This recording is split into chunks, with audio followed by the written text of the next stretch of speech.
Assalamualaikum warahmatullahi wabarakatuh. Kami dari kelompok 3 yang beranggotakan Ahmad Tijadan, Arina Rosyada Sajida, dan Dewi Rayuni akan mempresentasikan tentang jenis, manfaat, dan kriteria penggunaan media pembelajaran. Silakan teman-teman menyimak video dari kelompok kami. Jenis-jenis media pembelajaran. Media pembelajaran dapat dikategorikan menjadi 3 macam. Yang pertama, media visual. Yang kedua, media audio. Dan yang ketiga, media audio visual. Yang pertama, media visual. Media visual adalah suatu alat atau sumber belajar yang di dalamnya berisikan pesan dan informasi, yang disajikan secara menarik dan kreatif, dan diterapkan dengan menggunakan indera penglihatan. Adapun contoh-contoh dari media visual, yaitu gambar atau foto, peta konsep, diagram, grafik, poster, dan peta atau globe. Kelebihan dari media visual yaitu dapat dianalisis lebih mudah, dan materi yang disajikan dengan media visual akan lebih mudah diingat oleh peserta didik. Yang kedua, dapat mengatasi keterbatasan pengetahuan yang dimiliki oleh peserta didik. Yang ketiga, dapat membangkitkan keinginan dan minat baru untuk belajar. Yang keempat, meningkatkan daya tarik peserta didik terhadap materi yang disajikan dengan menggunakan media visual. Yang kelima, mudah untuk diaplikasikan. Yang keenam, tahan lama sehingga peserta didik dapat membaca atau melihatnya berkali-kali. Adapun kekurangan dari media visual, yaitu kurang praktis dalam penggunaannya. Kemudian, hanya berupa gambar atau tulisan sehingga media ini tidak dapat diterapkan untuk peserta didik yang berkebutuhan khusus.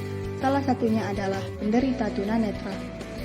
Selanjutnya, biaya produksi cukup mahal, karena sebelum menggunakan media ini harus menyetak atau membuat dan mengirimkannya.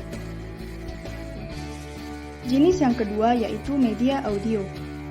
Media audio adalah jenis media pembelajaran atau sumber belajar yang berisikan pesan atau materi pelajaran yang disajikan secara menarik dan kreatif dan diterapkan dengan menggunakan indera pendengaran saja. Adapun contoh dari media audio yaitu laboratorium bahasa, radio, dan alat perekam suara. Kemudian, kelebihan dari media audio yang pertama, biaya yang harus dikeluarkan hanya sedikit. Yang kedua, media mudah dibawa dan dipindahkan, sehingga mudah dalam penggunaannya. Yang ketiga, materi dapat diputar kembali. Dan yang keempat, dapat merangsang keaktifan pendengaran peserta didik. Dan kekurangan dari media audio yaitu, media ini bersifat abstrak karena hanya berupa suara saja. Yang kedua, media audio bersifat abstrak, yaitu hanya bisa dikontrol melalui kata-kata atau bahasa serta susunan kalimat. Yang ketiga, media ini akan berhasil jika diterapkan bagi mereka yang sudah mempunyai kemampuan dalam berpikir abstrak. Dan yang keempat, media ini tidak dapat diterapkan oleh peserta didik yang berkebutuhan khusus, lebih tepatnya kepada mereka yang tidak bisa mendengar atau tunarungu. Jenis yang ketiga adalah media audio visual. Media audiovisual adalah jenis media pembelajaran atau sumber belajar yang berisikan pesan atau materi pelajaran yang dibuat secara menarik dan kreatif dengan menggunakan indera pendengaran dan penglihatan yang berupa suara dan gambar. Menurut Jamarah, media audiovisual dapat dibagi menjadi 2. Yang pertama, audiovisual murni, yaitu unsur suara maupun unsur gambarnya berasal dari satu sumber, seperti televisi, video kaset, dan film bersuara. Yang kedua, audiovisual tidak murni, yakni unsur suara dan unsur gambarnya berasal dari sumber yang berbeda, seperti film bingkai suara.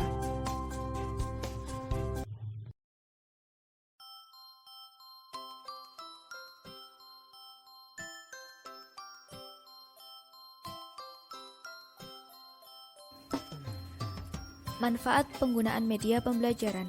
Dengan adanya kemajuan teknologi informasi dan komunikasi, maka guru dalam memberikan materi pelajaran harus mengikuti kemajuan tersebut. Guru harus dapat menggunakan media pembelajaran yang menarik, menyenangkan, dan sesuai dengan kebutuhan belajar siswa, sehingga siswa dapat dengan mudah menerima pelajaran yang diberikan oleh guru. Menurut Nasution, manfaat media pembelajaran sebagai alat bantu dalam proses pembelajaran adalah sebagai berikut. Pertama, pengajaran lebih menarik perhatian siswa sehingga dapat menumbuhkan motivasi belajar. Kedua, bahan pengajar akan lebih jelas maknanya sehingga siswa dapat mudah memahaminya, serta memungkinkan siswa dapat menguasai tujuan pengajaran dengan baik.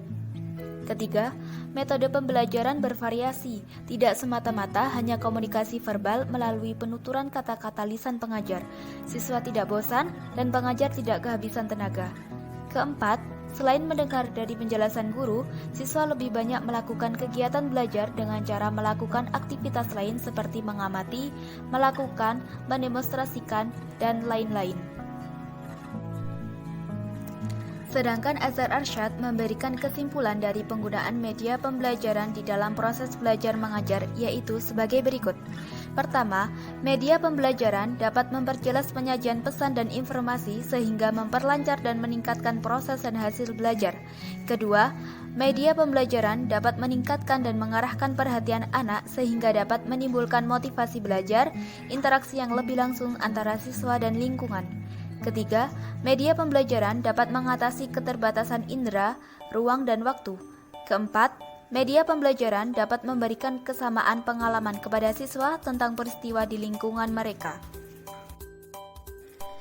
Dari beberapa pendapat di atas, maka dapat kita simpulkan beberapa manfaat dari media pembelajaran, yaitu: pertama, manfaat media pembelajaran bagi guru, memberikan pedoman bagi guru untuk mencapai tujuan pembelajaran sehingga dapat menjelaskan materi pembelajaran dengan urutan yang sistematis dan membantu dalam penyajian materi yang menarik untuk meningkatkan kualitas pembelajaran. Kedua, manfaat media pembelajaran bagi siswa dapat meningkatkan motivasi dan minat belajar siswa, sehingga siswa dapat berpikir dan menganalisis materi pelajaran yang diberikan oleh guru dengan baik, dengan situasi belajar yang menyenangkan, dan siswa dapat memahami materi pelajaran dengan mudah.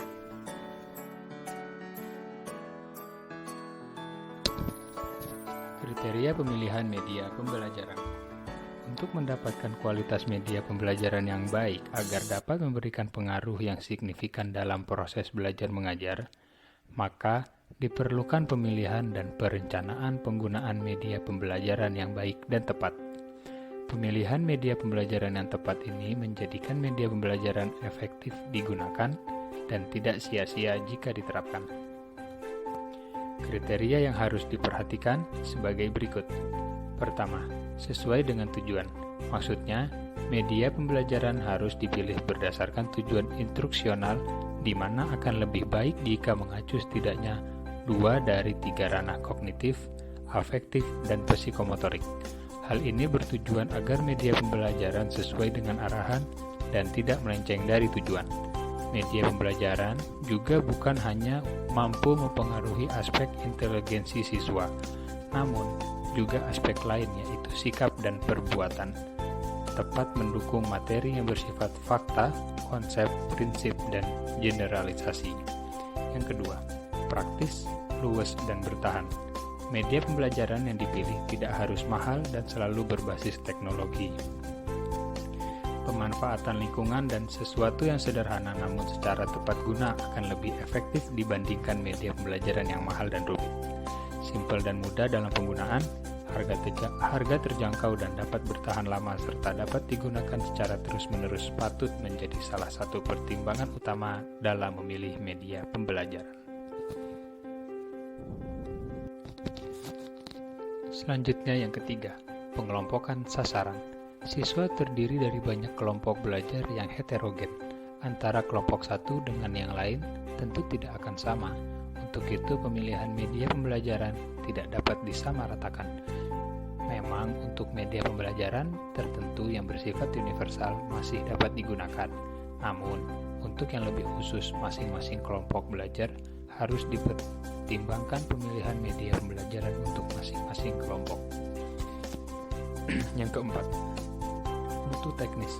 Pemilihan media yang akan digunakan harus memenuhi persyaratan teknis tertentu. Guru tidak bisa asal begitu saja menentukan media pembelajaran meskipun sudah memenuhi kriteria sebelumnya. Tiap produk yang dijadikan media pembelajaran tentu memiliki standar tertentu agar produk tersebut layak digunakan. Jika produk tersebut belum memiliki standar khusus, guru harus mampu menentukan standar untuk produk tersebut agar dapat digunakan untuk media pembelajaran.